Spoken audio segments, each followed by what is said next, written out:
दोस्तों 13 अप्रैल 1919 ईस्वी को अमृतसर का जलियांवाला बाग हत्याकांड ने पूरे हिंदुस्तान की मानवता को शर्मनाक कर कर रख दिया था। दोस्तों इस घटना का प्रमुख गवाह बना जिसने गोरे अंग्रेजों के चेहरे पर काला दाग लगा दिया था। इसी दिन जनरल डायर ने निहत्थे हजारों मासूमों और भारतीय लोगों पर 1000 गोलियां बरसा दी थी। और निहत्थे जो हजारों मासूमों लोगों पर जो गोलियां बरसा रहे थे, उन लोगों को भागने का कोई मौका नहीं मिला था। जनरल डायर ने जो सारे रास्ते थे वो सभी बंद कर दिए थे। सिवाय मौत के दरवाजे के अलावा उनके पास कोई रास्ता नहीं था।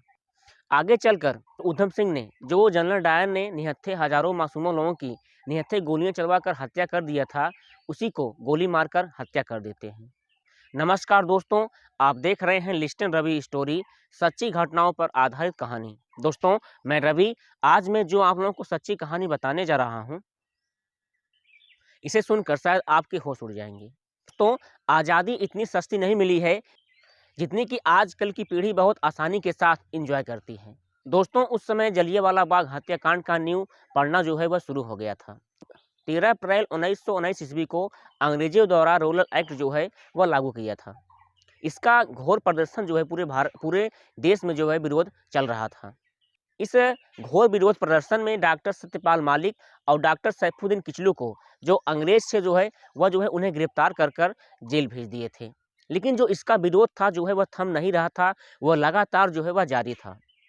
दोस्तों दोस्तों अंग्रेजों द्वारा बनाया गया रूरल एक्ट को इसे देश भर में काला कानून भी माना जाता था। इस काला कानून का जो विरोध प्रदर्शन था वह महात्मा गांधी भी कर रहे थे। दोस्तों अंग्रेजों द्वारा जो रूरल एक्ट बनाया गया था, जो अंग्रेज होते थे वो बिना किसी मुकदमे के, जो हमारे भारतीय लोग होते थे उन्हें जो है बिना किसी इजाज़त के उन्हें पकड़कर वो जो है उन्हें जेल में डाल देते थे। और अंग्रेजों द्वारा जो पकड़े गए डॉक्टर सैफुद्दीन किचलू और डॉक्टर सत्यपाल मलिक को गिरफ्तार करने से इन्हें आग में ढील डालने का काम किया गया। दोस्तों जो लोगों का तूफान था वो तूफान उस समय उठ रहा था। लेकिन दोस्तों कुछ समय बाद जो ये तूफान था वो धीरे धीरे कुछ शांत हो रहा था। और इससे निपटने के लिए जो हमारे देश के जो नौजवान थे, जो साथी थे, जो बुजुर्ग थे, वे जो है कुछ इनसे निपटने के लिए अंग्रेजों द्वारा लाए गए रूरल एक्ट से निपटने के लिए कुछ अलग से जो है अपनी तरकीब लगा रहे थे। दोस्तों 13 अप्रैल 1919 ईस्वी को रूरल एक्ट का विरोध करने के लिए इसे एक विशाल जनसभा का आयोजन किया गया था। और इसका जो घोर प्रदर्शन था वह जो है लगातार वो चल ही रहा था, रुकने का नाम ही नहीं ले रहा था।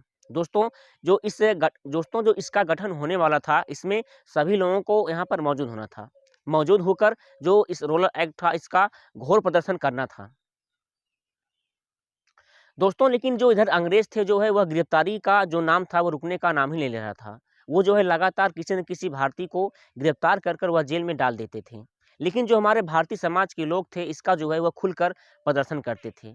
और जो लोग गिरफ्तार हो जाते थे उन्हें छुड़ाने के लिए भी वह घोर प्रदर्शन भी किया करते थे।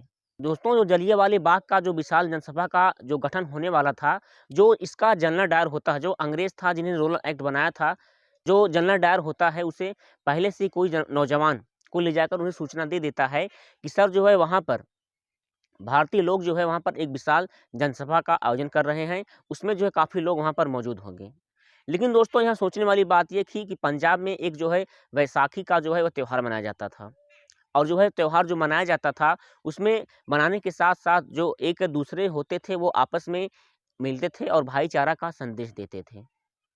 लेकिन दोस्तों दूसरी तरफ जो जनरल डायर होता है वह जो है विशाल जनसभा को खत्म करने के लिए, उसे मिटाने के लिए वह अपने नौजवानों को धीरे धीरे वह ट्रेन करते रहता है कि उसमें चलकर मुझे क्या करना है, कैसे उसे जो खत्म करना है, कैसे उन्हें गोली मारने है, सारी जो प्लानिंग होती है वह धीरे धीरे कुछ समय के लिए वो स्टार्ट यहाँ भी से जो है कर देता है। क्योंकि जो जलियांवाला विशाल जनसभा जो आयोजन होने वाला था वह 13 अप्रैल 1919 ईस्वी को होने वाला था।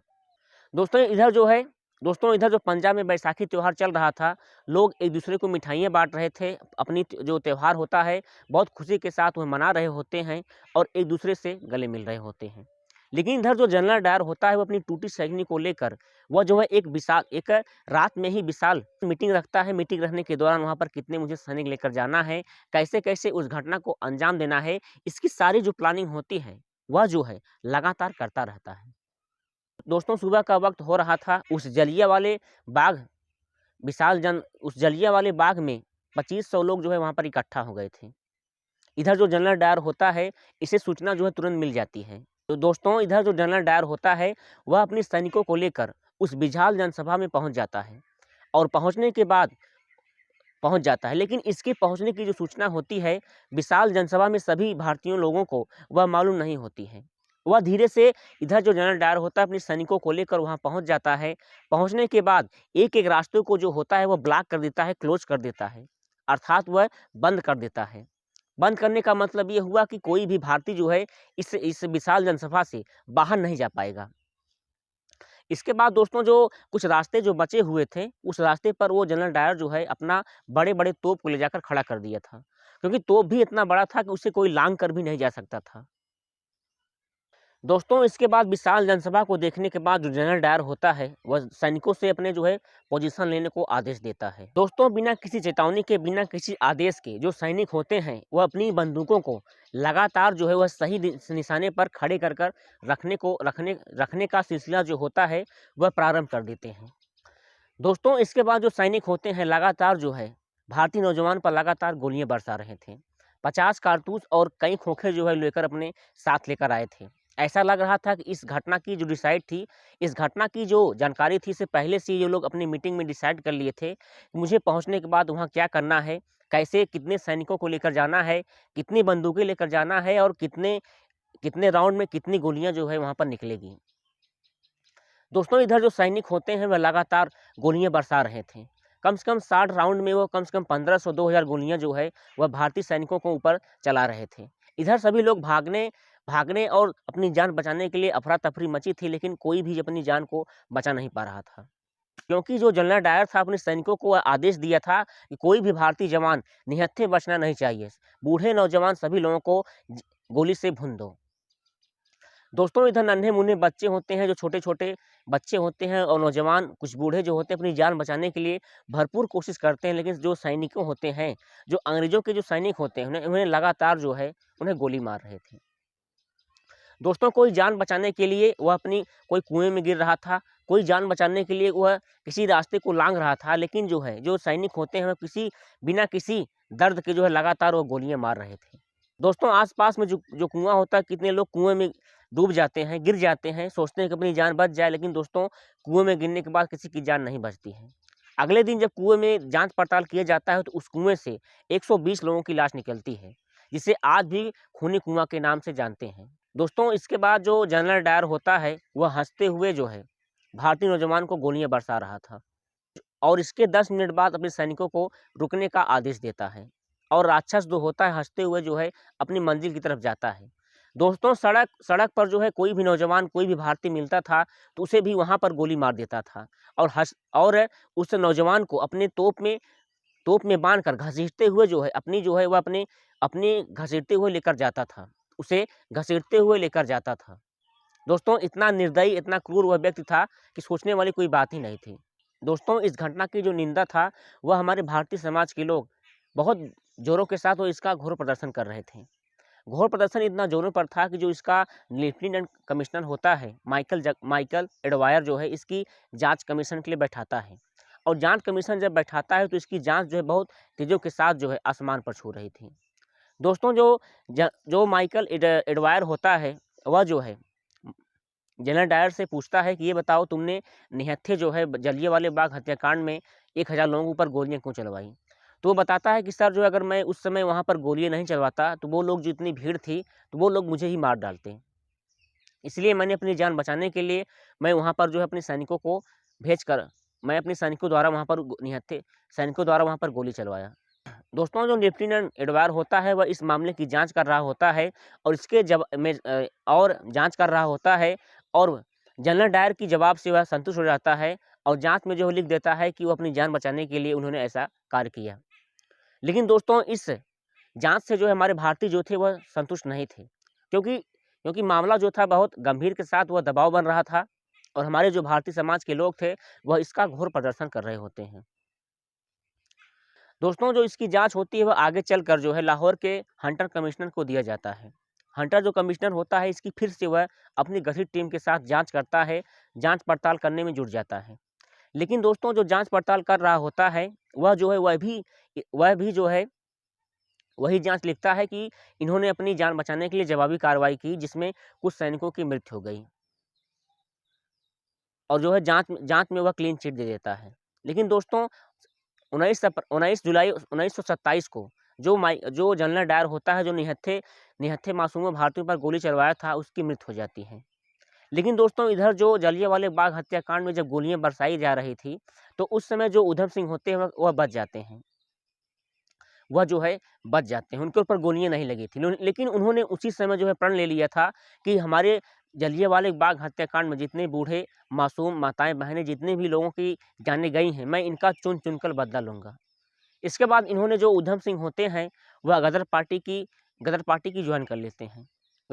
पार्टी जॉइन करने के बाद वह जो है कुछ इस तरीके से अपनी जो पार्टी में कुछ अपना अस्तित्व देते हैं।